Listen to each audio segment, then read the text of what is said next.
Where?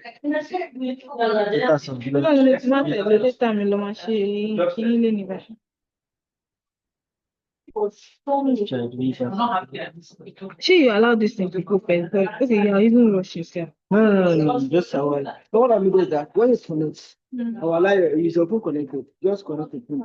So waiting. Okay. I always feel it. Okay.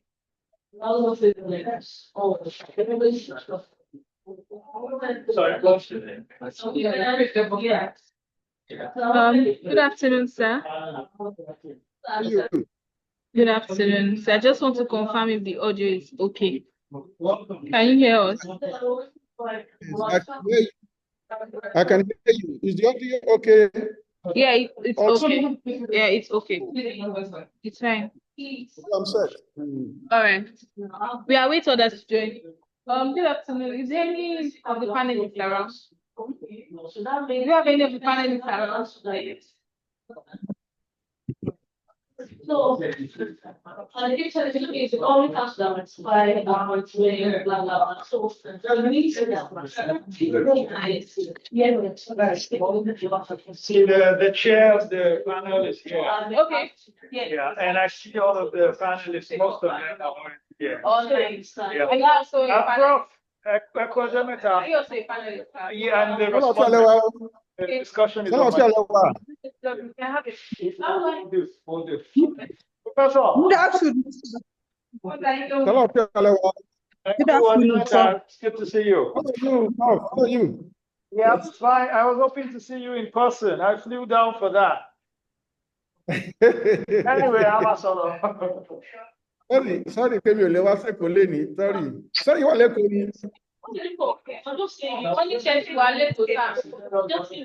Professor Obi, are you in Lagos?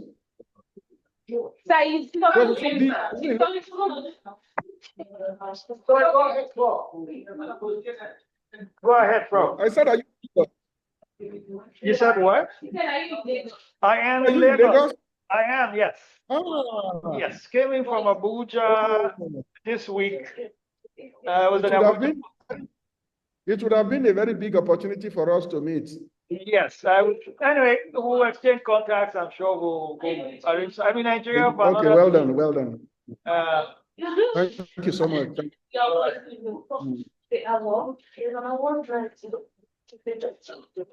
Yes, my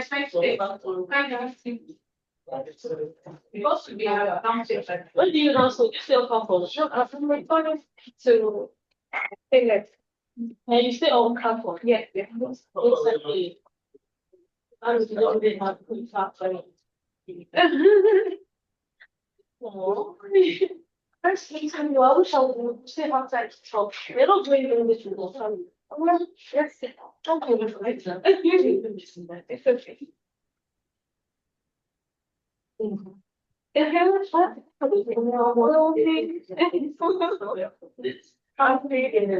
Oh, first of me, you know, bad animation. I wish she was in my person now. Yeah. Yeah. I feel like I feel like down. I wish that this morning. I feel like yeah, that was good. Thanks, Heather. Okay. Thank you. So, what's around? I was on a video. Yeah. From your friend. Oh, so the total is in South Africa now. Although I think she still is. She's still in Nigeria now. She was carried out the research in Maiduguri for this Gowara. I'll give you them. Oh, no problem. So, what's around now? Yes. You'll send a message so that I just say, okay. See you again. Bye.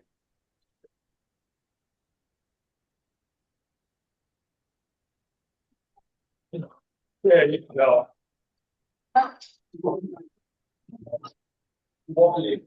Sorry? Okay, I. Oh. Are you part of the panel? Okay.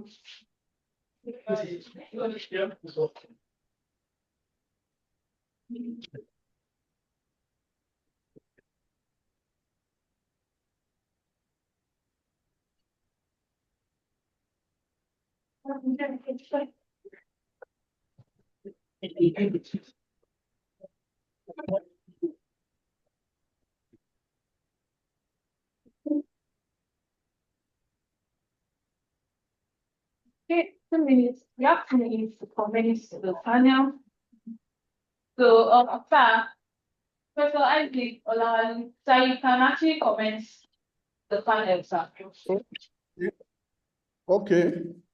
Um, Let me start by thanking LSA for giving us this sumptuous meal. I'm calling it sumptuous meal because I enjoyed reading the book that we want to review this afternoon. I also want to thank Professor Oriola for putting so much into the publication. But we shouldn't forget to thank Professor Adenito, who is actually the brain behind this sumptuous meal that we are served every year. So I welcome my panelists.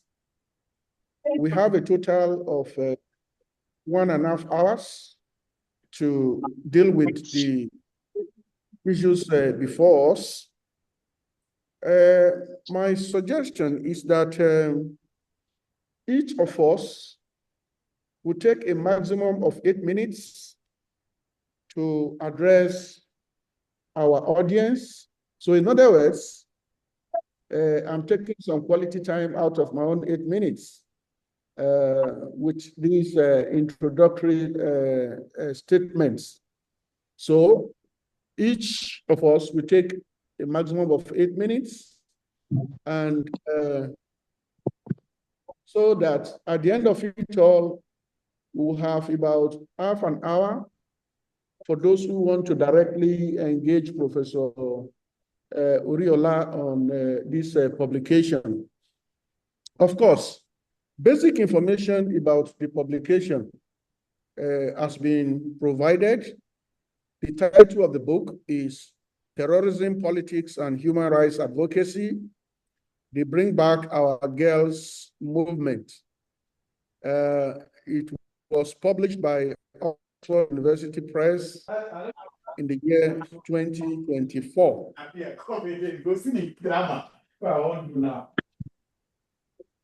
I read this book several times. The first time I read it, it was basically to fulfill the purpose for which I've been asked to chair this panel. The second time I read it, I actually tried to do what one would call troubleshooting. Troubleshooting in the sense that I was trying to find faults in the publication, but I failed in that exercise. So the third time I read it, I said to myself, now what do I take back to my classroom for my students from this publication? And I can assure you that I benefited immensely from reading the book. It will influence my teaching. It will influence my field work. It will influence several parts of my scholarship. What Oriola is trying to do, or what he did, basically, is to take a broad look at this Bring Back Our Girls movement. I wrote a paper on the movement, but in the process of reading the book under review, I realized that there are many things those of us away from the movement didn't know. And I realized again that our depth of analysis probably could be said to be questionable. And therefore, I was able to fill several gaps in my own knowledge about this publication. In reading it, I tried to look at what philosophers will call epistemology, the way knowledge is constructed. To me, this is a very small event, but this book has given us a very broad interpretation of what happened, to the extent that students of women's studies will have something to take back home from it. Students of politics will have something to take back home from it. Students of international relations will have something to take back home from it. From my own selfish point of view, I would say students of strategic studies, security studies, peace and conflict studies will have something to take back home from the publication. Now, in addition to taking a broad look at how knowledge is constructed in the work, I try to also look at the research methodology and data interpretation. And I think the publication is very new. New in the sense that it took us beyond the understanding of Bring Back Our Girls movement, beyond the existing argument that it is an hashtag movement, and that what we need to benefit from it is more of an hashtag activism. So it's taking us beyond that to say that it is an attempt of mothers to protect their children. It is an attempt by the protesters to force the Nigerian state to respond to its mandatory responsibility to protect. So there are several issues. And the third perspective from which I read the work is to say, what is the contribution to knowledge? And I think this is really very broad. I think we are so blessed with the submissions in the publication because Professor Oriola approached it from the insider-outsider perspectives. When I was in my home watching the activities from the comfort of my room, he maintained a close relationship with the forces behind the movement, and all the big names in the movement he succeeded in reaching.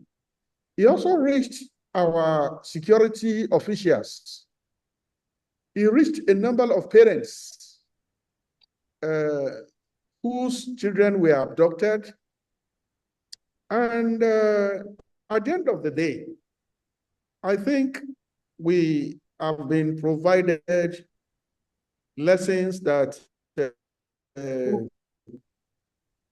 I will call attention to at the end of this engagement. For me, I think the core lesson is in data collection and analysis. Because to me, the data he collected may not be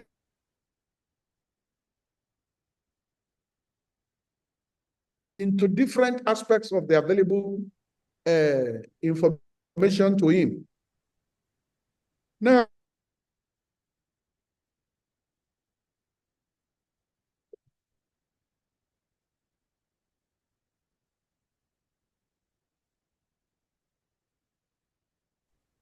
replace them.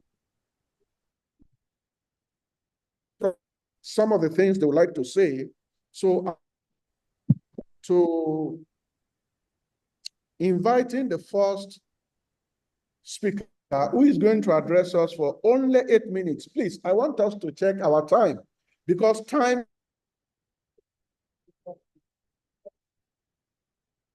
Oriola must speak. And I am of the opinion that some people are out there to also ask Professor Oriola some questions. Therefore, I will invite Bemisola Abiola, who is from Harvard University, to address us for 8 minutes. 8 minutes, please, not more than 8 minutes. Over to you, Prof. Hello, good morning, everybody, or good afternoon. Hello? Yes, yes, we can hear you clearly. We can hear you clearly. Okay, thank you very much for having me in this panel. So the way I would approach this would be from a three-pronged perspective. And then I'll try as much as possible to stick to the 8-minute count. All right, so the book offers a penetrating multi-scalar analysis of Bring Back Our Girls movement, tracing its origins, amplified through social media hashtags coined by Ibrahim Abdullahi.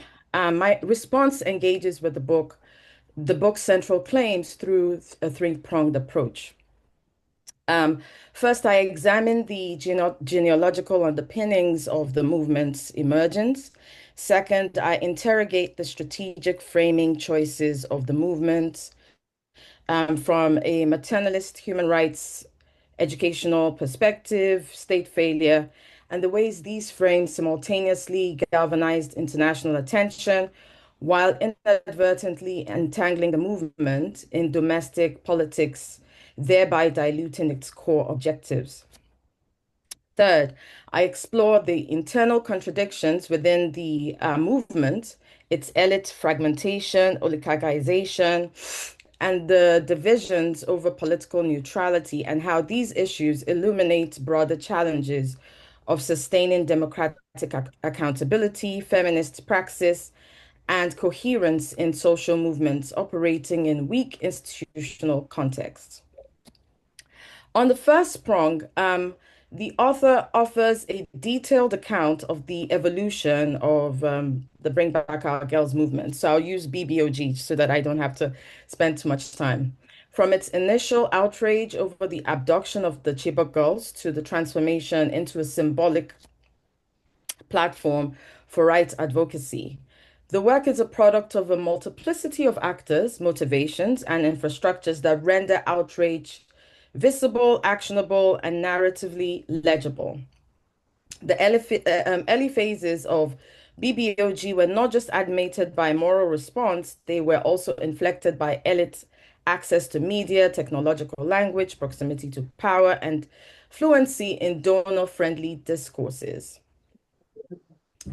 However, as I proceeded to read and read in the book, a couple of questions jumped to me on this particular first prong. So it begs a set of critical questions. Whose voices get to define the origin of BBOG? Is the emergence of the movement being narrated from the vantage point of a particular class, region, or ideological orientation? And how might that occlude or erase other forms of organizing or outrage that were occurring simultaneously, but outside the urban gaze? Um, Sorry, one question. So, yeah. Also, were there grassroots or community-based responses from the Northeast, perhaps quieter, less spectacular, and lacking access to global platforms that were enrolled into the narrative of the BBOG's birth? And so this actually forms one of the questions that I have been thinking about because especially from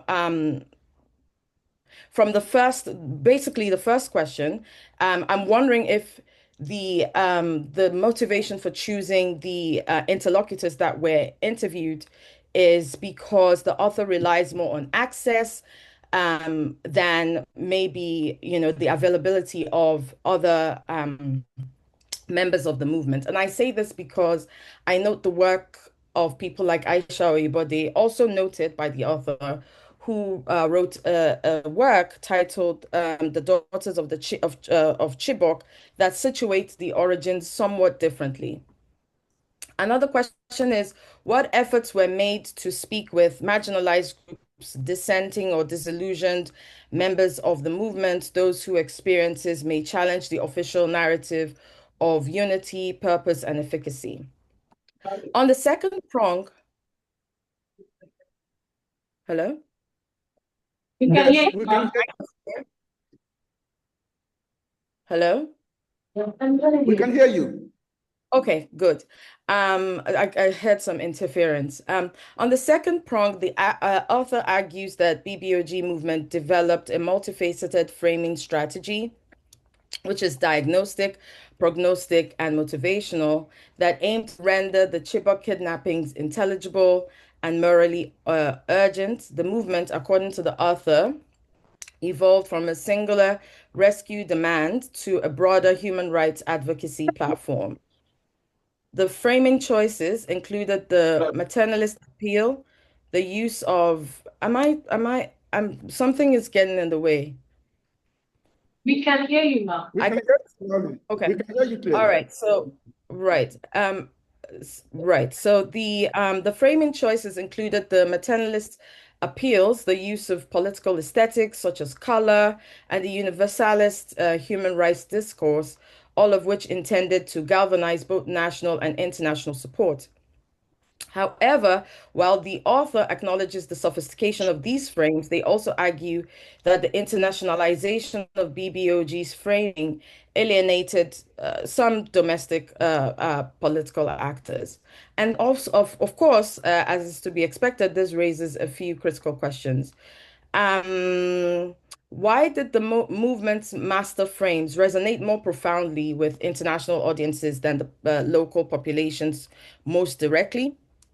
Could this be because the emphasis on international human rights discourses um, could be interpreted as this embedded within the framing strategy, one that generated moral legitimacy abroad, but lacked the vernacular grounding to catalyze national political will or citizen engagement? Left. What did you say? 1 minute left. 1 minute. Oh dear. Okay. So I'm just going to jump to, I suppose, the third question, which would be the third framing, or maybe just speak briefly to that. So in their analysis, the author presents a compelling exploration of how international politics and social positionalities and a strategic indecision intersect to shape the trajectory of grassroots mobilization. So, to what extent did class, educational, and urban positionalities of BBOG leaders and members structure the movement's framing? I would like the author to speak more about this more robustly if he can. And how did the hierarchies within, ostensible hierarchies within the organization frame the voices, the ways in which some voices carried more weight than others? I think that's where I would end. Thank you. So much. Thank you so much. As Professor Abiola was making a presentation, I said to myself that probably next year, when we are having this type of discussions, we should have awards for our postgraduate students who participates in the exercise, because she's asked several questions that touch on methodology, data interpretation, framing of even the problems we're studying, and how do we understand the problems. Now, thank you so much, ma'am. Let's invite Professor Fisayo Ajala from Stellenbosch University in South Africa. You have 8 minutes. All right, thank you, sir. And thank you again, Professor Oriola, for writing this very important book. So my reading of the book, I would really say it is one that really speaks to a very pertinent issue, because like Professor Albert mentioned, very little is known about BBOG from the perspective of we outsider, particularly. I mean, those people who follow the the Bring Back Our Girls, and for many people they saw Bring Back Our Girls as a tool in the hands of the opposition, which the book rightly pointed out, even though that was not so. So I think my question would really just speak to how BBOG framed the Chibok girls as a social problem. So the question is, what were there other ways out? Because like the book rightly mentioned, it was a case of no two choices. So and which of them was not easy. So I wouldn't want to take much time, but I would just really want to expand more on how BBOG framed Chibok girls as a social problem, and how has it also even affected other cases that are not tied to the Chibok girls kidnapping. Yeah, thank you. Oh, thank you so much. Thank you so much. I think you are compounding my problems here. And the problem is that I fail to invite my students to be properly trained by, those of you who are well familiar with issues of epistemology, methodology, conflict framing, and interpretation of data. So thank you so much, Ajala. Let me invite Wumi Abusiaro Dada from University of Toronto in Canada. 8 minutes. Thank you very much, Prof. My name is Wumi Ashubiaro. Okay, Asubiaro. Benny. Okay, thank you so much. Wumi Ashubiaro Dada. And I was wondering. I think I deserve a punishment for that. No, you are forgiven, okay. Sir. Thank you so much. I'm grateful. Thank you so much, Professor Albert, and special thanks to Professor Oriola for doing this amazing work of documenting the story of BBOG. I was really excited hearing my sister speak earlier because she has also raised some of the questions that I had as I read the book. So let me start by saying that I'm a member of the feminist movement in Nigeria. And so perhaps some of my questions or some of my statements might sound biased because I know personally a lot of the actors within the BBOG, and particularly worked alongside actors like Saudatu Madi and Miriam Uwais very closely for years. So I begin by saying that Professor Oriola's Terrorism, Politics, and Human Rights Advocacy does offer a detailed and timely examination of the BBOG movement, which is considered to be an iconic women-led campaign for the return of 276 schoolgirls abducted by Boko Haram. And he said that the movement is a ruthlessly efficient ideational machine and thus situates BBOG within the broader terrain of African state politics, elite feminist organizing, and global social movement theory. So for me, I also agree that the analysis of framing of maternalist, girl-child education, human rights, and state failure is particularly illuminating. And it helps us to understand why some frames mobilize sympathy while others triggered resistance, especially within what I would call Nigeria as a militarized state. And I think that his conceptualization of the social problem industry, which developed around the Chibok girls, is one of the book's most original contributions. So it offers this critical lens into how trauma could be commodified by NGOs, state actors, and even activists. And as I said earlier, as a member of the feminist movement, for me, the book's exploration of internal divisions, power asymmetries, and oligarchization within the BBOG is a sobering mirror. And it forces us to confront how movements, even when women-led, are not immune to elite capture. They're not immune to regional hierarchy and decision-making opacity. In particular, I would like to, at this point, mention that although Professor Oriola skirts around ethnicity and religious divisions in the country as a whole, it could actually have enriched the analysis greatly if that was explored in greater detail, in greater depth, especially in chapter 4. I think there's like a recall of my voice, but I'll just keep going because I know that also happened when Dr. Abiola was speaking. So I must say then that you're right, Professor Oriola, in your assertion that the members of the movement that accepted political appointments are mostly Northerners, but that they were politically active long before BBOG, and even until the present moment. So original conveners like Saudatu Madi, Miriam Uwais, and as you noted, Bala Osman, were women, particularly the first two were women who have worked extensively with so many ministers for women affairs, ministers for justice, and have engaged in different committees. I think that in terms of silencings and feminist gaps, I would say that perhaps the most glaring silence is the absence of the girls themselves. And this also raises, one of the points that Professor Albert mentioned earlier about methodology, especially for a movement that is centered on the bodies, experiences, and futures of abducted girls.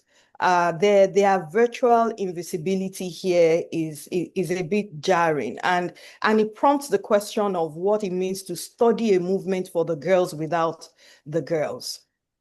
Secondly, I think, Professor Oriola, there could have been maybe some more engagement with African feminist thought, perhaps like Sylvia Tamale's work on state complicity, or Amina Mama's work on Nigeria's military and the feminist movement, and even in terms of WIN, the women in Nigeria. And I see this book as a great contribution to the emerging scholarship on conflict, gender, social movement. And in fact, I would recommend that this book is also read alongside Vasuki Nesaya's concept of international conflict feminism, where she argues that elite women speak for the silenced. I think this would be a great book to read side by side, that one as well. Because of time, I don't know how much time I have left. I want to 2 minutes. 2 minutes. Prof. Ogal. Yes. I want to mention particularly those categories that you drew in chapter 4, just focusing my attention on chapter 4. And I could put names to those categories, seriously, but I won't for this audience. But my questions are these categories necessary for a social movement? So just to be clear, the categories around, and I'm trying to look for it here in my notes so I can read them out. But those categories in particularly pages 156 up to 159, I'm thinking, are they necessary for a social movement? Especially when we think of the results, the outcome chapter, where you laid out the outcomes that that BBOG was able to achieve. And I was also thinking, do you think these categories are immutable? Are they rigidly embodied by each actor? Or are there moments that some actors embodies one category for a period of time and then embodies another for a different occasion? Because I've noticed how this happens, particularly in different movements or campaigns in Nigeria. So are they neat categories or are there movements within those categories? And the question of personalities of individual members does really haunt this book. When you also think of the role that age could have played in the formation or the eventual fissures that emerged in the movement. And my last question would be, could you clarify if you were suggesting that BBOG paved the way for NSAS movement, or did you mean NSAS movement took a leaf or a lesson from BBOG? Because I see both as quite different because BBOG was quite leaderful, while NSAS was deliberately leaderless, just because of their safety and security. And secondly, the age bracket of those that instigated or coordinated the logistics for NSAS is younger, which accounted for the Sorosoke, which they were, shouting at that time. So allow me to end here, but I really enjoyed this, and I want to thank you so much for doing the good work of theorizing the BBOG movement. Thank you. Thank you, my Professor Wumi Asubiaro Dada. And I think that we complete forgiveness. I think what I enjoy with this panel, and I think I also have to thank LSA for carefully picking all of us. It's like each of you, as you speak, you throw pebbles in the pool. And the bubbles are so big, so large, that I don't think Professor Oriola will be able to catch all of them. But I think those of us who are researchers and lucky to be here this afternoon have a lot to take back home. My knowledge of this type of academic issue expands as I listen to all of you. For example, the last speaker has raised the issue of voice. Whose voice is represented by this publication? And when we raise the issue of voice, we are probably contextualizing questions that were asked by other Nigerians about the movement. I remember driving through past where they were in Abuja, and some people would say, these are jobless women. These are our members of the opposition. All kinds of unprintable names they were called. But at the end of it all, some of them, took government appointments. Now, the question we need to ask ourselves is, if you participate in a movement, is it automatically illegal for you to participate in government? I think this is a question we really need to flog very, very well. If we flog the question very well, it will begin to talk. It will begin to talk to us. So we will come back to it later. Let me invite Professor Abosede Babatunde from University of Ilorin. And thank you very much. I like to acknowledge my mentor in this study, founder of this study, not just in Nigeria, Africa, Professor Isaac Olawale Abbas. And I appreciate the privilege to participate in this panel organized by Lagos Study Association. And I also like to acknowledge Professor Oriola, who have been appointed maybe through some mistake. So, and at the same time, I want to appreciate Professor Oriola for this very important work. And from some of the perspectives made by Professor Abbas, who has also done extensive work on Boko Haram, both the local and the international dimension. I think this book is very engaging, and it actually provides very deep insight into the complexity of social movement, particularly in a politicized and diverse context like Nigeria. I know people have commented on the methodological approach, so I would not really want to bring out that. But the key issue I want to also on the multidisciplinary approach in the book. Though it draws heavily on the sociology theory, sociology of social movement, sociology of work. And we need to also acknowledge the political economic perspective, and this enrich the work. And in terms of the structure, I want to look at how Professor Oriola was able to weave in both the global and the local, dimension or context of social movement, from the introduction, chapter 1, to the final chapter 6.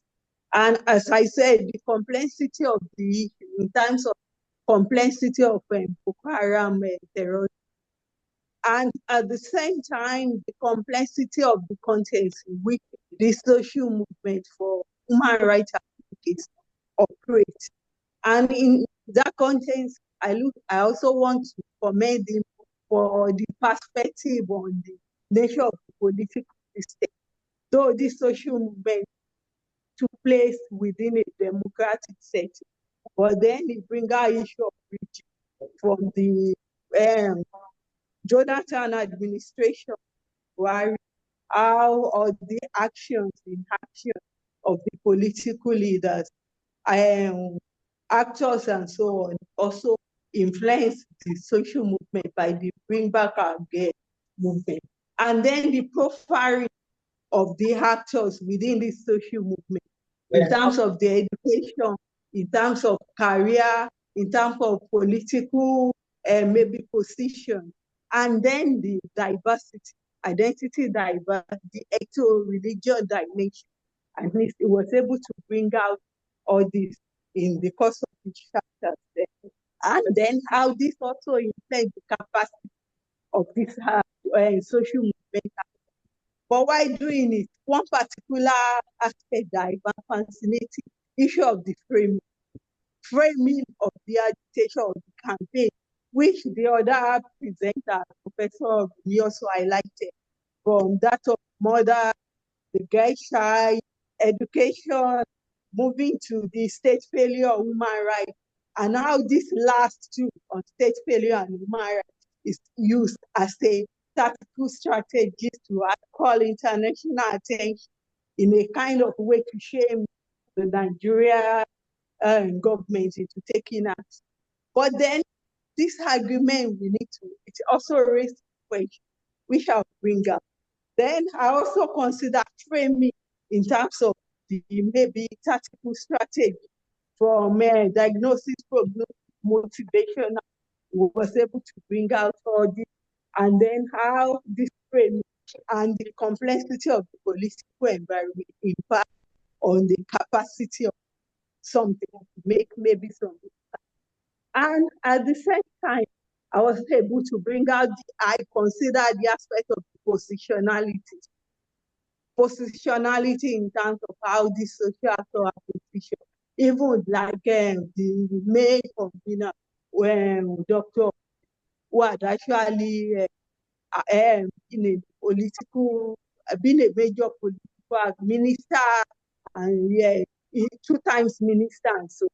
And also, I was fascinated by the discourse on Aisha, and maybe very open-minded approach to the campaign, and how this also impact on maybe unity and within the group. And then I want to come back to the aspect of the political system, because one key issue that I think should have been clearly emphasized in terms of a social movement for human rights advocacy working in a democratic setting. Because when I started reading the book, I was wondering why Professor Oriola did not use the case of the movement. But I think in chapter 12, brought out issue about how the Ogoni movement was not able to make significant impact, at least through international intervention, because of the fact that it was in a military area. But then why not bring out the aspect of social movement within a democratic area? Would they have maybe significant impact, looking at also the institutional gaps? Although he emphasized this issue about institutional gaps, the politicized environment, but then weaving it together to bring out what can work in Nigeria context. It's one thing to consider unity within the social movement, this woman-led human rights movement. It's another thing to look at the terrain in which they are working, the institutional issue, because it raises issue about how their approach to international support, not being willing to maybe get some support from maybe monetary support, but at the same time looking at how shame can bring about maybe international intervention when the Nigerian government fails to act. But then the question is that, I also know that Professor Abbas has done a lot of work also on this international intervention. And I remember the one I also read in the international. Is it possible for the international community to be able to, when the institutional challenges in Nigeria, the institutional gaps in the military operation, which he has highlighted, will it be possible for the international community to be able to make impact? Even vice looking at the approach of the bring back our guests. So I think this question is not fair. So, and I think we need to, I think Professor Oriola needs to consider this critical question and see the gaps in the book concerning the. I want to also, I just have a few minutes left to finish, but I want to also bring out the issue about even examples of movement. The case of the Ogoni mentioned, where about the flower, because he mentioned some of the women-led movement, some associated when men led. But I was surprised that even though he brought out the issue of Ogoni later in the chapter, much later, he didn't bring about the issue of because it's a grand movement. But I think it should have been emphasized and discussed. And lastly, I think I want us to consider the issue about Boko Haram. But complexity of Boko Haram campaign, their strategy, adaptability, ritually, how does this also impact on the effort of the social movement, their campaign, their own tactics, their strategy? And then, because when you look at Jonathan and Buhari, we need to look at how changes in Boko Haram strategies that is also impact on the capacity of bring back our girls. So I think these issues are not well or clearly discussed or analyzed. But overall, I think the book is very fascinating. Thank you so much. Thank you so much. Thank you so much, Professor. Thank you so much, Professor Babatunde. I'd actually wanted to use 2-3 minutes to celebrate you, but you have spent the 2-3 minutes. And the point I really wanted to make is that Professor Babatunde is the first female professor of peace studies to be,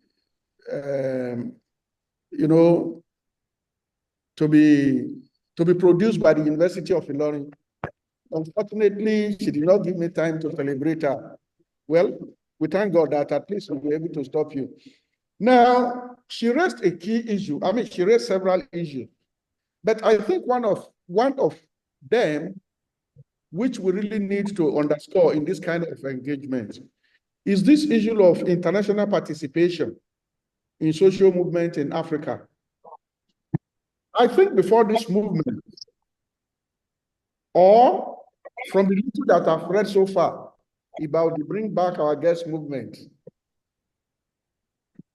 our emphasis most of the time, I'm calling attention to students of social movement in Africa, is that every movement must start from outside and must have a global coloration.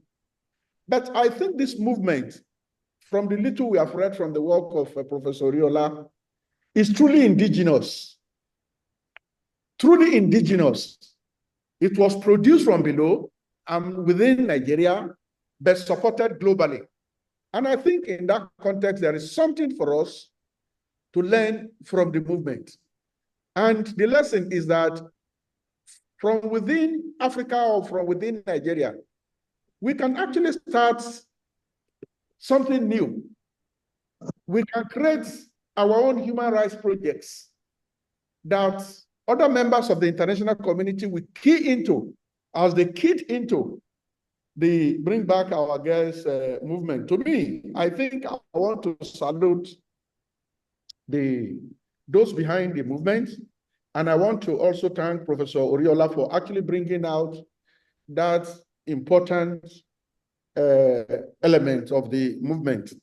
Now, I will invite my brother Professor Emeka Njoku from University of Birmingham to address us. 8 minutes. If you exceed 8 minutes, I will just shut down the platform. Emeka, are you there? Hello? Mr. Emeka? I don't think we have Emeka. It was okay. Maybe he was not. Maybe he had network issues. Oh, okay. So we've listened to 4 interesting presentations. Almost all of them commended Professor Oriola, but they asked questions that could inform his future papers. You know, pointed questions that could actually inform his future publications. I want to bring us back to this issue of framing, you know, because it keeps appearing in all the submissions. From my own work, I looked at the movement as being one-sided. One-sided in the case that, in the sense that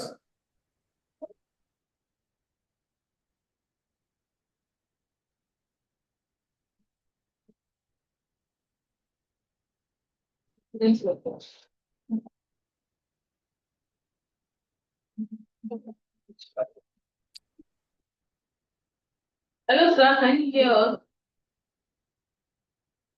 Hello, Prof. Okay. on putting the Nigerian state under pressure, fully ran away from putting Boko Haram is in place. Peace and conflict studies.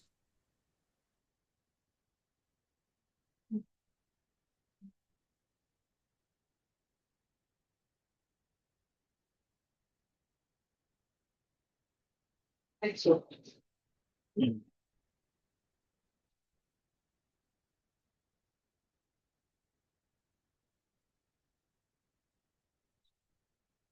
Or one of the goals of terrorists is actually, this Bring Back Our Girls movement succeeded in helping to achieve one of the goals of Boko Haram, to set the people against the state. And they achieved that through the one-sided framing of the problem and one-sided efforts at putting the government under pressure. And to me, I think this is why both the regime of Goodluck Jonathan and Buhari came on coalition path with the movement. The state was put under too much pressure and no efforts were made to also create systems that will put the abductors of the girls under pressure. That is problem number 1. The second problem I noticed was that the movement stayed on the street for too long. You know, it was almost becoming a protest movement that will last forever. So in other words, it did not have any time scope. When you are managing that type of public protest, you must have some milestones. You must have the time limit within which certain things must be done. For example, some of the girls are still there. They are still with the abductors. So are we saying that if pressure was not brought on the movement, that they would have continued to stage protest until the last girl is released? And members of the international community came in, joined the movement, and exited strategically. And even some members of the movement within Nigeria exited strategically, to the extent that at a point, only a few people were left there. And I think there are some lessons to learn from this. Now, what we have done, all the speakers, is basically to thank Professor Oriola for an excellent project. This project is very successful. And I said pebbles were thrown, but I did not see any big stone being thrown at the author of the publications. So what we will do now is to give him not just 8 minutes, but 10 minutes to respond to all the issues that we have. Or let me see, still have, this is 133. Okay, do we take some questions before we invite Oriola to address us? Do we have anybody here who is willing to ask some questions before we ask Oriola to round up?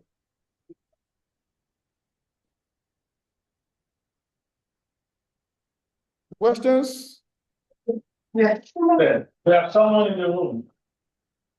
Okay, so the person should ask. Thank you. I'm Joyaba. And my question is to the author, although I've not read the book, but I believe from many of the things I've heard, I have just one question to ask. I want to, okay, I should come here. Okay.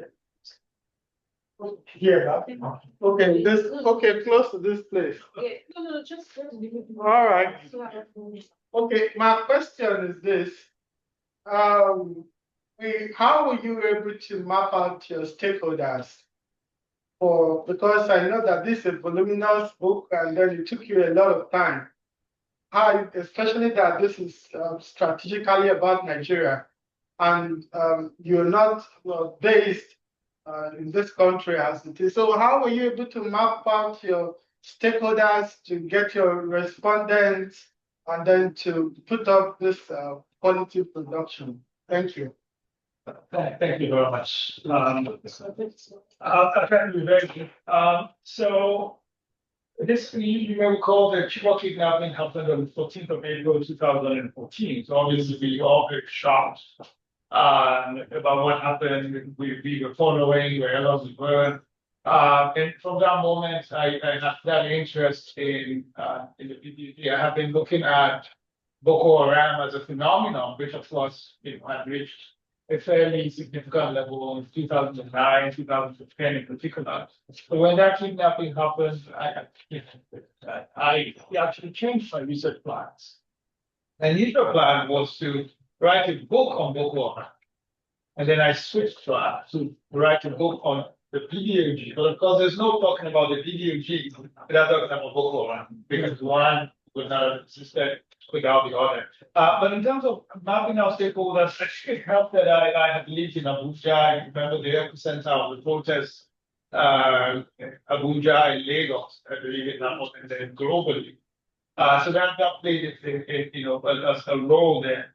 But it was also helpful coming down at the time to Nigeria. So I didn't sit over there to just contact people via email. I did some emailing happens, but I came down. Part of the methods that I used was in fact participant observation. So I was part of those daily protests, 2-3 months at a time, usually from May to around August, depending on the year. So I came to Nigeria in 2015, 2016, 2017, worked directly within the Bring Back Our Girls movement, going to the daily sit out, their protests and all that. Now, what that did was it allowed me to listen to all of the narratives because this was an open forum. Anyone, everyone was invited, so I could go. That helped with participant recruitment. From the perspectives I was hearing at the sit out, I got to know a number of folks there, what role they were playing, and the level of democratic participation in the group, and who the key leaders were, the gaps, and all of that. So that really helped. And then some contacts with the defense headquarters to get a sense of those key actors, state actors who were making some of the decisions. So Major General Chris Olukolade and a whole bunch of others. Interestingly, I did multiple rounds of interviewing with several of the key people because again, the thing dragged on so down. And so with every visit, so some of the generals, for example, were in service when I started the research, by the time I was done, they had the retirement of the warrior administration. So it was an interesting dynamic watching all of that. But just to answer that directly, it was important to be on the ground, embedded in a group, not for 2-3 hours, but for literally months, 2-3 months a year, for 3 years. And then combining that with interviews with key individuals and actors within and outside. So that in a nutshell.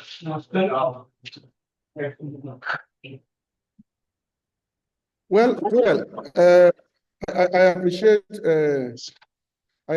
your question on stakeholders analysis, and I think that question is germane because all the panelists actually called attention to the issue of framing, how Professor Oriola actually was the people he interviewed. But I think there is a lacuna that he needs to. Please, Mr. Chair, can I quickly make an intervention? Okay, ma'am. Okay, All right. My name is Mojuba Olufunke Okome. And I co-founded Bring Back Our Girls in New York City. I really wanted to mention my encounter with you in New York. Okay, continue, ma'am. Okay, so I think that I commend the author for writing this book, but I think there's need for a more in-depth book that looks at all the ramifications of what this movement did. I disagree with the chair that, the sit-outs and the protest was being perpetualized. And the reason I disagree is that, remember, when Bring Back Our Girls talks about these girls, we call them our girls, we say they are our daughters. If this, and the perspective that informed that strategy of perpetuating the protest is that if this was my daughter, am I going to then go back home and say, okay, whenever? It doesn't matter. So what the movement said is that until all the girls are rescued, the protest is on. Now, I have no apologies. It is not about strategizing in some kind of abstract way, but a way of saying that these young women are our daughters.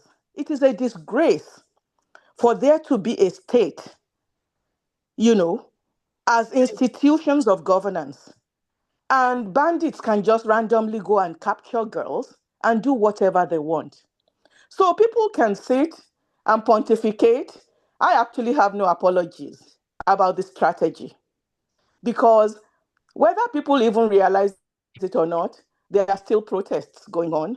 And the mantra is until each and every girl is rescued and reunited with their families. And then these girls are used as a touchstone because it's not just the Chibok girls that were abducted. This complaint is about the way in which the lives of especially poor people in Nigeria is believed to be expendable.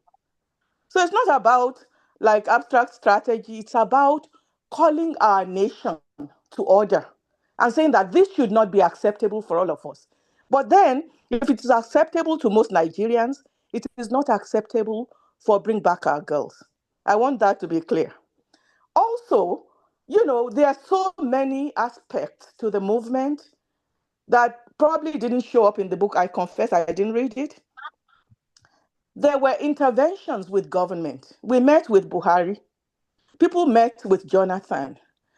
Jonathan would not have done anything if there hadn't been the internationalization and then the use of social media, which everybody scoffs at. So I dare say that of all Nigerians, I respect the Bring Back Our Girls once more because they're calling upon us to realize that we are all valuable human beings. Just because you are poor and in an obscure corner of Nigeria does not mean you should be abducted and everybody forgets about it. I can go on, but I have other obligations, so I will stop here and say to you that this should be something that inspires other Nigerians to act, especially in the kind of rampant insecurity that we all live in now. Are our lives valuable? If you don't speak out, when you are kidnapped, who's going to speak out? So thank you very much, and good luck with the strategizing discourses. Thank you. Thank you so much. Thank you so much, Prof. I was actually going to call attention to the perspectives to the problem that you presented to us in New York when we met at is it Kuni? At Kuni. As Professor Okome said, we have different dimensions of this problem that are probably not in the public domain. And what Professor Oriola's book seems to have done is to have captured a perspective known to him. I captured the perspectives known to me, and I still maintain that the movement took too. When you are staging a protest, it is not only physical. There are different ways of actually staging a protest, but it became a unilinear kind of engagement. But I'm hearing from Professor Kome now that the movement also, interacted with the regime of Goodluck Jonathan. It interacted with the regime of Buhari. Now, I thank Professor Kome for the little that he shared with us when we were in New York, and which to me could even form the basis for writing another book. Because some of these girls were eventually taken out of Nigeria, and information actually taken from some of the girls, and some of them have now been properly rehabilitated and so on. But I may not be authorized to do this on this platform.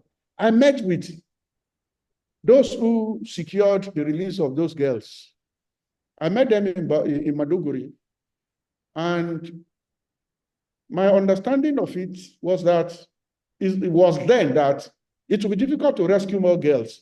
So there are some internal contradictions that may not be out there in the public domain, and variables that actually were at play, even for getting the girls out of that place. Yes, I agree with Professor Kome that it was the pressure on Goodluck Jonathan and the internationalization of the campaign that actually made those girls to be released. But I think the beauty of it is that the internationalization was instigated from within, from Nigeria. And to me, that is the point, one of the points I'm trying to make, that it was a unique social experience. We did not wait for anybody from outside, before the before getting members of the Can international community. Yeah, Professor, can I respond to Professor Okome very quickly? Okay. Yeah. Thank you, Professor Okome, if you're still online. Thank you for your question. So I want to be clear that without the formation and mobilization of the DDOG, we don't know what would have happened to those girls. The DDOG remains a salient and highly significant movement that helped in getting at least a good chunk of those girls. The fact was the Jonathan administration was not interested in that particular matter. Now keep in mind, kidnapping had already become endemic in Nigeria at that point. People were disappearing, not in such numbers at once, but kidnapping had become quite routine in Nigeria. So to now have the government to listen, and the first 2+ weeks or so, the government in fact refused to acknowledge that something had happened until the BBOG mobilized and all of the advocacy began. The government was not willing to engage on that matter. So I want to give credit where it's due, and the book does do that, by the way. Now, in terms of internationalization, now I argue when it's a fairly complicated argument that on the one hand, while internationalization helped galvanizing support, ensuring that the government was at least able to move the needle a little bit, it also inadvertently contributed to making it difficult to rescue all of the girls. You can see evidence of this in the book from the interviews that are conducted, leaders of the group that are interviewed, and even rank and file members of the group who are acknowledged in retrospect that, yes, we believe we did the right thing, but what might have, but somebody asked at this seat out that what if we have not made so much noise about this girl, would they have been rescued? Now, and in my interactions with military officers, generals who were responsible for prosecuting the war against Boko Haram and rescuing the girls, they felt that Boko Haram had put together a more serious security regimen around the girls because they have become status symbols. They have become incredibly important. The BBOG advocacy increased their ransom value, and Boko Haram began to use them as bargaining chips to get cash, release some of its own commanders, and so on and so forth. So again, the reality was this was a very difficult and challenging situation for the country. And some activists, middle class elites, rank and file people, regular people, elites in society came together to at least give us a fighting chance for rescuing a good number of these girls. So in that light, I see it overall as a positive. So again, I want to be very clear that this is not a book that bashes bring back our girls movement. This is a book that looks at the complexity of the social problem that it encountered, the enormous work that went into the advocacy. These were unpaid volunteers. Nobody paid anything to do this. And we also have to acknowledge that for some of these elites, they were doing fine, long before BDOG, and could have continued to live their lives without the advocacy. You don't need the advocacy for anything. So again, just to be clear about that. Regarding the advocacy and the positionality of the BDOG, I think it's incredibly complicated. Back to you, sir. Well, Professor Oriola, we thank you. I think all the speakers actually commended your efforts, but no matter how good an academic exercise is, you will still have some gaps that have to be filled. And some of the gaps that we have identified may not necessarily be filled by you, but probably some of our students who are here listening to this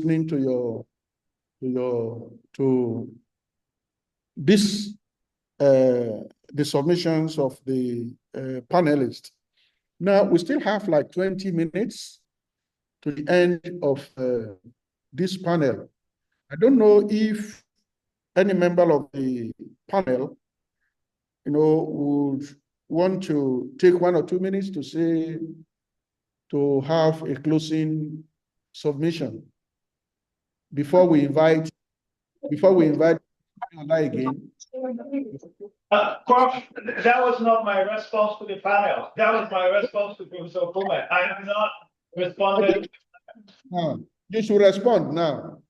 Oh, thank you. Thank you very much. I really was waiting for that. So I'm going to start by, first of all, thanking you all for your engagement with the book. It really does mean a lot. I feel truly humbled and honored that you all took your time to read the book and provide incredibly wonderful feedback and recommendations. And yes, very critical questions. I was taking copious notes as you all were speaking. I really am grateful for your time. And it's great to be back at UNILAG. This is, I think, my third visit to UNILAG, and such amazing books already. I'll start in the order in which the panelists spoke. I'll start with speaker number one from Harvard, Professor Oriola. You mentioned whose voices get to define the BBOG. I think that's a profound question. Now, in any sort of scientific research, we make certain choices. So I did not interview, say, the Chibok community, for example. That is easily a critique of that could have happened, and that might have really helped. And so there was, and I acknowledge this, a privileging of certain voices, mostly in urban areas, which was raised by a number of panelists. So how would the Northeast people have responded, for example? But I should mention that among those that I interviewed, there were people from Chibok who were based in Abuja that I did, in fact, interview. But that does not obviate the need to have actually gone to Chibok itself. But again, the security situation, I remember asking my sources in the military what that looked like if I could go, and the advice was not to go. So I agree that this is an important part of voice. Now, but with respect to the Chibok girls, I want to tie this to the point raised by Dr. Wumi Ashudia earlier, the lack of engagement with the girls themselves. Now, I did meet a couple of the Chibok girls in Abuja at the CIPA on a number of occasions.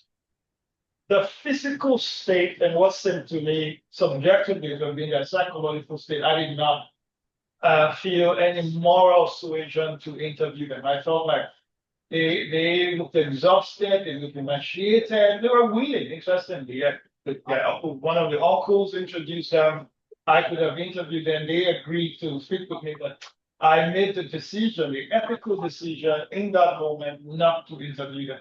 I did not feel that they were in a state of mind for that. The exhaustion, some of them, they had just been released and all of that. So that's us. In terms of challenging official narratives, yes, there are always individuals in the group who did not quite agree with some of what was happening in the broader movement. They felt a different direction should have taken.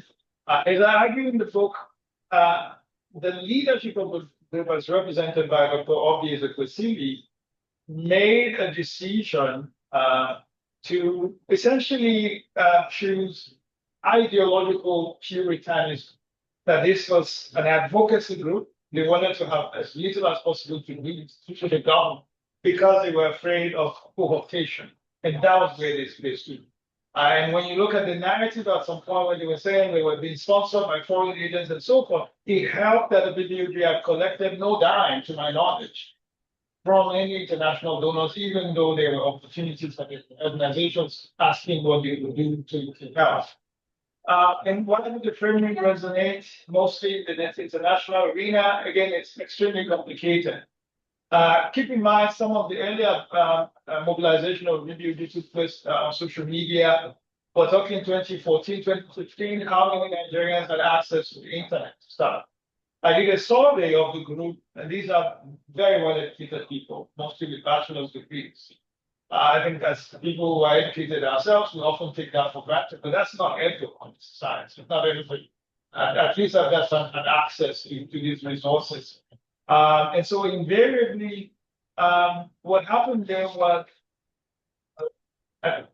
Once the Nigerian government was reluctant to engage within the first few weeks of the advocacy, the DDOG began to look towards international actors for rescue if the Nigerian government was unable or willing to act.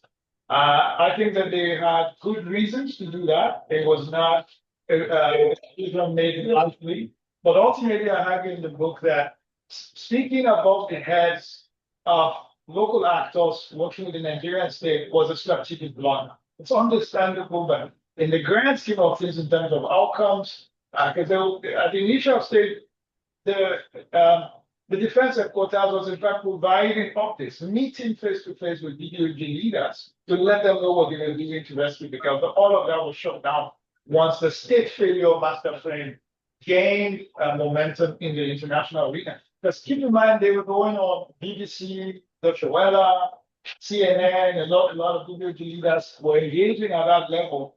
And of course, this caused tremendous embarrassment for the government. But interestingly, that embarrassment led to action to a certain degree on the front lines in terms of, giving soldiers marching orders to find the poor girls, and hence the celebration, and hence the negotiations that are formed in Boko Haram to find them. So I'll move to speaker number 2. Again, thank you, Dr. Fisayo Ajala, for the question. Now, framing the kidnapping of Chibok girls as a social problem.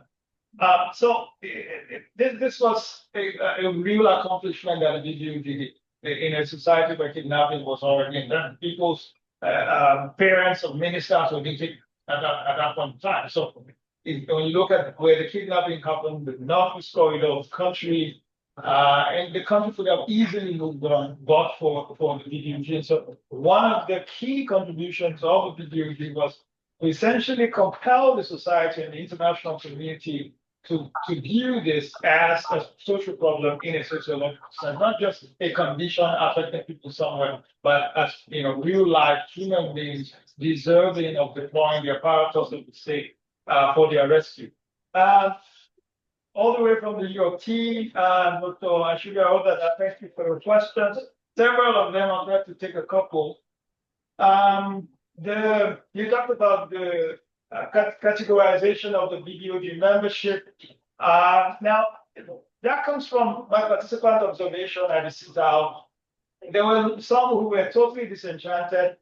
There were others that could also see, as far as the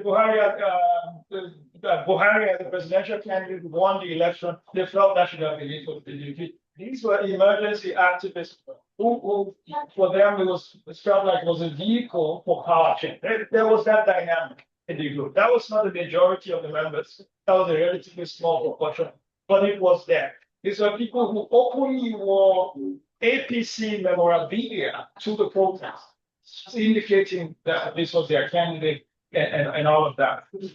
And ultimately, some of that also shaped the perception of the movement. The PDP, for example, began to say that they were a tool of the opposition party, and so on and so forth. So the personality part obviously was key. Leadership does matter. It matters a lot in social movements. Once the leadership coalesces of Dr. Tufusili, I argue in the book, a no-nonsense, very direct approach was entrenched. Because the worry was if they relented, they might try to pull off the group. And of course, there were attempts at removing the Tufusili as the key leader of the movement.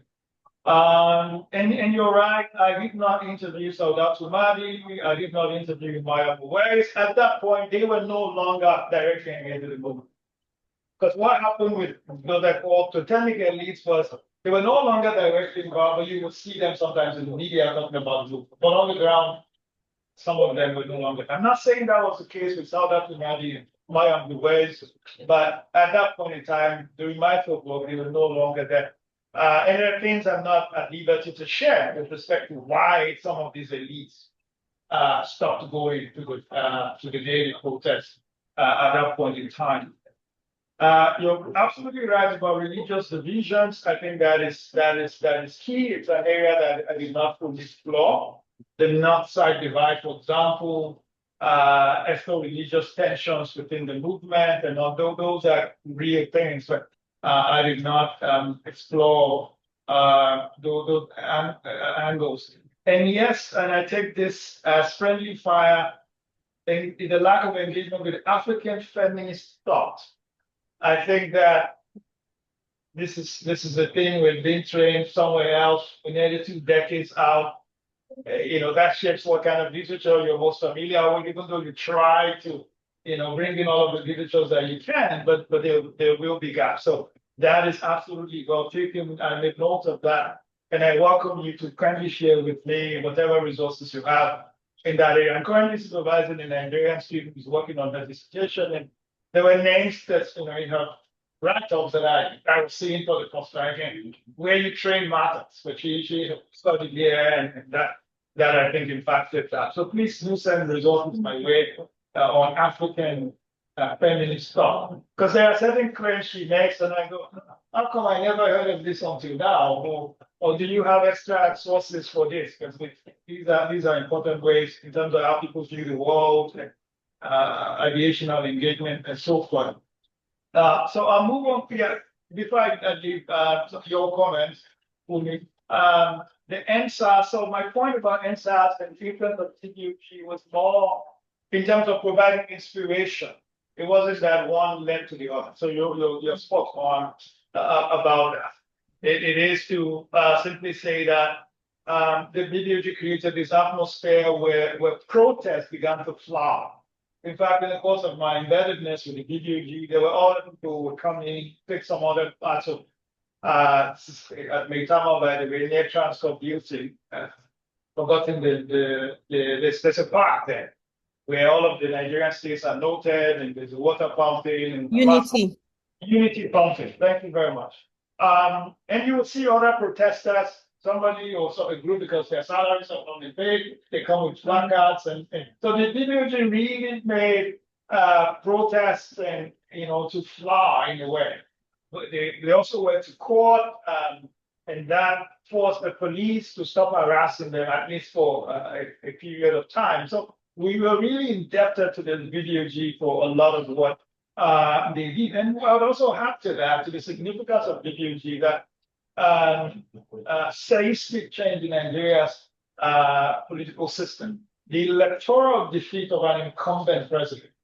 The BBOG was important in view. That was not the aim of BBOG necessarily, but it was a byproduct of that the state that failed to rescue the citizens, and of course, nationally and internationally, there was a lot of pressure on the Jonathan administration that it hadn't done well in that regard. And of course, the APC, being clever people, latched onto that to frame them. And in fact, they claimed, the APC chairman claimed that they were their members, they were APC members. And BBOG had to release a statement saying, no, we're not your members, we're human rights advocates.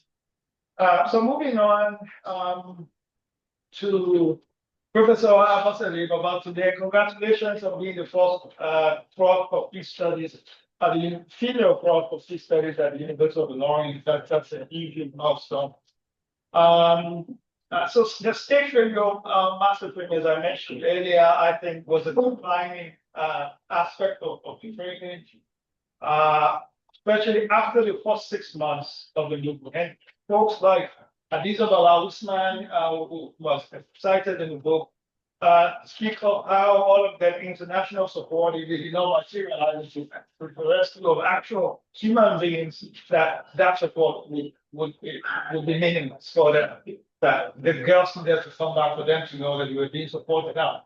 All of the placards, BBC, the David Cameron, the Prime Minister of the UK at the time, Michelle Obama, the actors in Hollywood and so forth, the reality is none of that really materialized into actual rescue. In fact, one chapter that did not make it into the book that I had to take out on recommendation of the reviewer goes to great length about how some of those countries, in fact, impeded the Nigerian government from being able to do that job. Why? Well, in the US, there was a legal doctrine which forbade the US and its allies from selling arms and ammunition to certain countries with militaries that are questionable human rights But so they refused to sell arms to Nigeria, blocked Nigeria efforts to get arms from some of those they could have bought from, but they were still selling arms and ammunition to Saudi Arabia, which was not an applicable human rights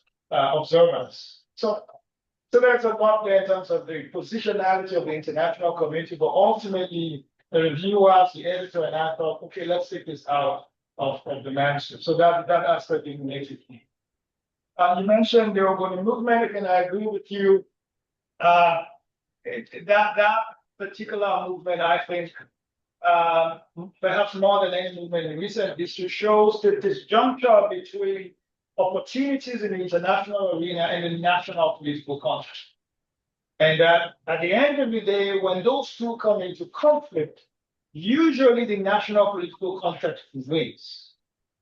And this is what we find with respect to MOSOP. There's a lot of international support, but a brutal dictatorship at home. In the case of the VDOG, training that geared towards the international community, alienated power brokers internally. Some of whom, not all, some of whom had expressed an interest and were involved to work with the movement. It's too bad we lost Emeka. I would have really loved to hear from him. I believe I have covered all of the speakers. And I would engage with Professor Albert. I think Professor Albert, our conversation should be in the presence of a nice table with pounded yam, gipsy, and palm wine. Indeed, you have answered all the questions, and we have to really thank you for it. I have personally learned a lot, and I'm sure that my colleagues too gained considerably from your submission. But I think what we need to do is to conclude on the note that there are several perspectives to the understanding of how that movement was managed, and we may never know the outcomes of the engagement of the movement beyond the fact that some girls were released.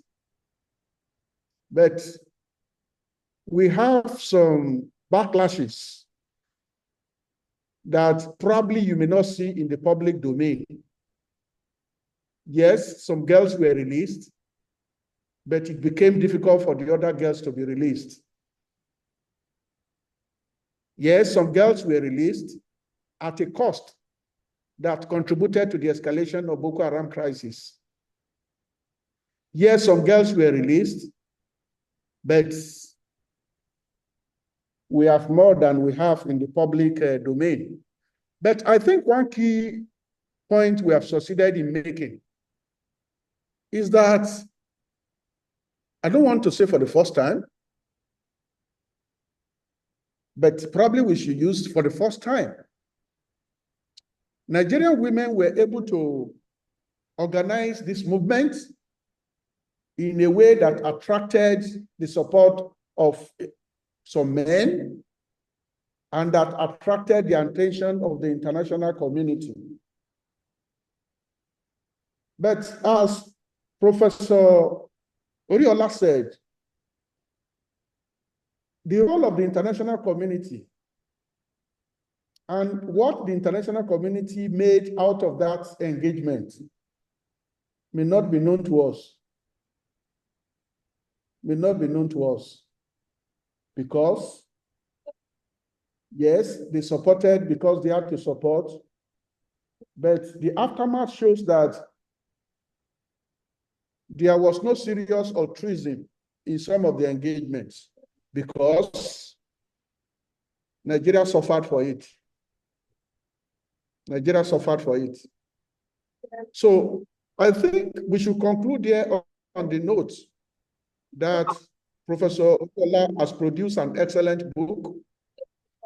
I am familiar with the peer review, the evaluation mechanisms of Oxford University. It is very rigorous, even for assessors. The questions you have to answer they are not ordinary. And for this book to have been successfully published by the Oxford University Press, to say that Professor Oriola's significant contribution to knowledge is widely acknowledged. So I thank you, Prof. I also want to the panelists. I personally gained a lot from your submissions. Because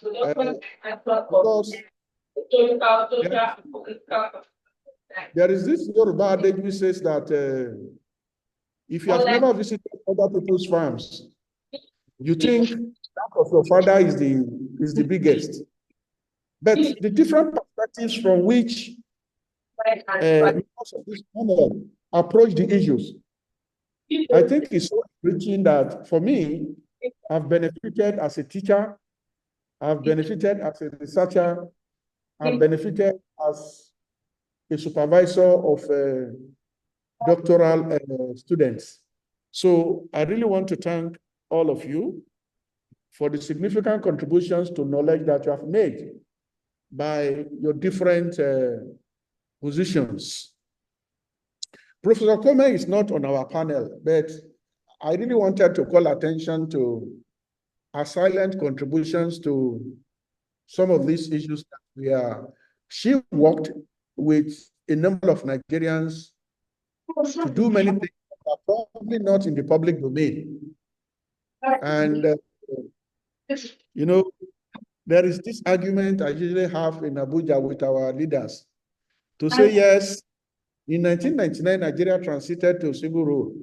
But the question is, those who really worked for the transition are not known. They are not people who we ask you to celebrate them. So when we are discussing the issue of Chibok girls, I think Professor Kome contributed significantly to some of the outcomes that we see. So we need to use this panel to also salute, encourage our contributions, and to also thank her for being part of this panel. I want to thank all of you that are in the room there listening to us, and probably many other people that are listening to us through other networks, to say we thank you so much for being part of this engagement. Last but not the least, I want to thank the forces behind Lagos, the Lagos Studies Association. In the last 1 week, I've had more than 15 of my colleagues, students, telling me they will be busy this week in Lagos, and that Professor Said Adenito is able to build such a big structure. I think we really need to salute him. Salute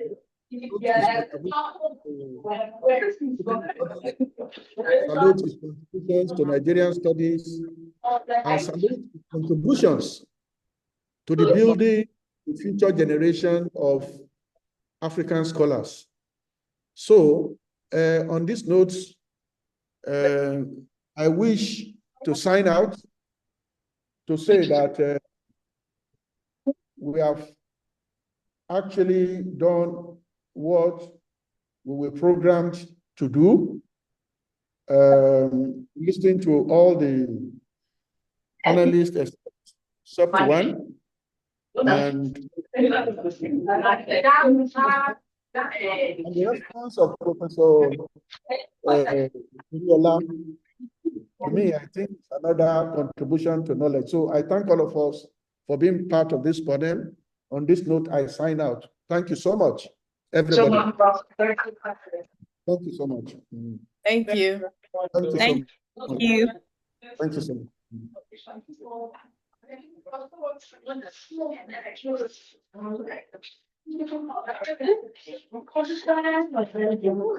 Thank you.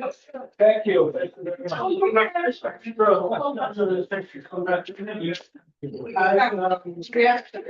Thank you.